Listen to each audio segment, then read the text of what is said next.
have a very brief introduction of the Jainism, which shares so much, so much with Buddhism.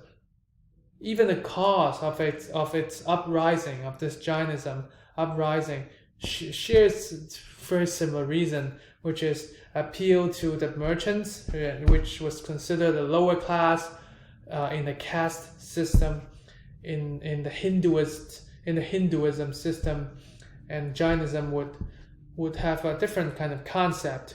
For example, that they advocate non-violence and put the merchant class higher, or they benefit the merchant class a little bit more. What else that's similar to the Buddhism?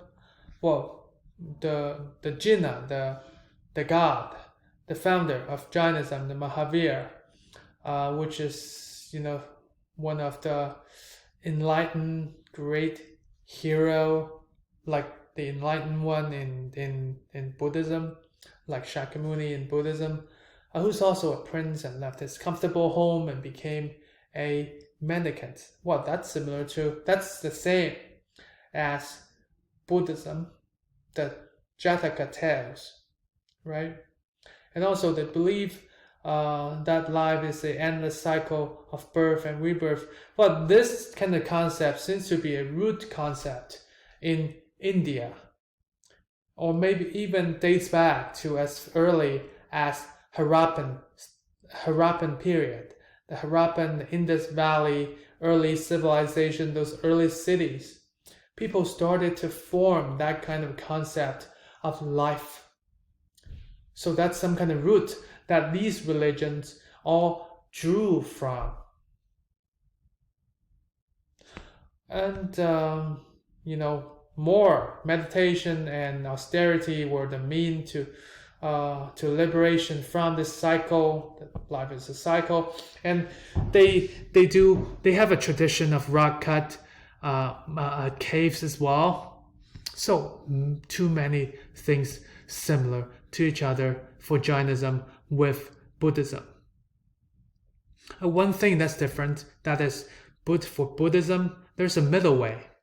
Okay, there's a middle way you get out of the desire, and it's one step before you get into the heaven, the nirvana. That's a middle way, the emptiness, right in the middle. But Jainism, there's no such a middle way. You either a complete renunciation of the world of possessions, you give away everything, or you'll be miserable in desires, right? There's no such thing as middle way. You have to choose one or the other. So how does Jainism statues work or look like? They look like two forms.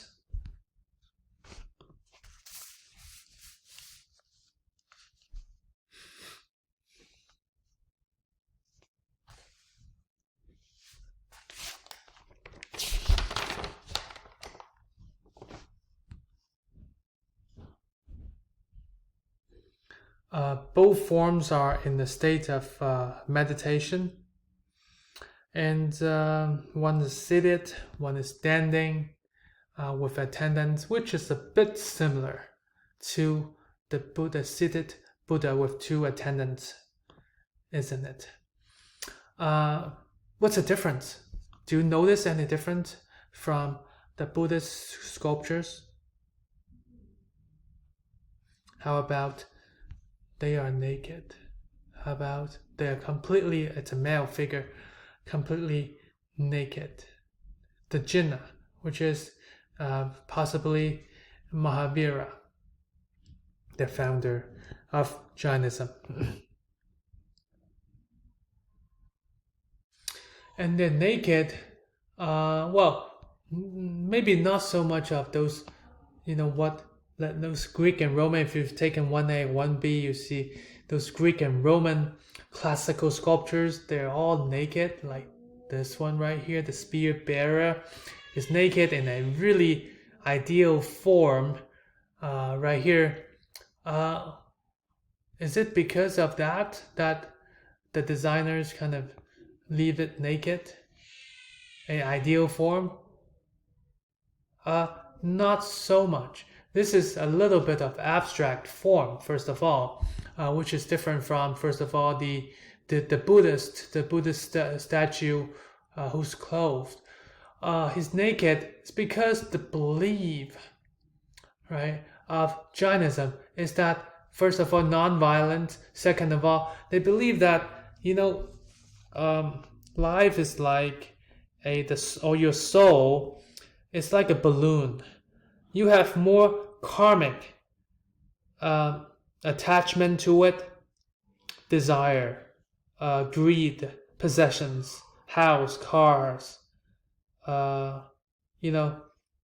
properties. For example, everything, relationships attached to it, the balloon sinks a bit more, and the further it falls, the bottom is the hell. And then, so you would want the balloon, you would want your soul to rise in Jainism, in the belief of Jainism. And how can you make it rise? You get rid of some of this, as many of the attachments, this karmic attachments as possible, right? Desire, things like that, so you get all the way into nirvana for Jainism. So, clothed, because it's possession, it's your property, it's your bottom, right? So you want to stay naked. You want to try to be clean, be empty, as both psychologically and physically as possible, so that you can rise all the way to heaven. And Jinnah, of course, Jinnah is the one who's enlightened, who's rise to the top, to the heaven. Of course, there's no possession, there's no his representation of the emptiness, and that's why he's naked. So, through the studying of art history, we notice the different meaning of nakedness. Different meaning of nakedness. And different design of the gesture for religions. And I said, this is stepping on the lotus. That's something that's shared with the Buddha.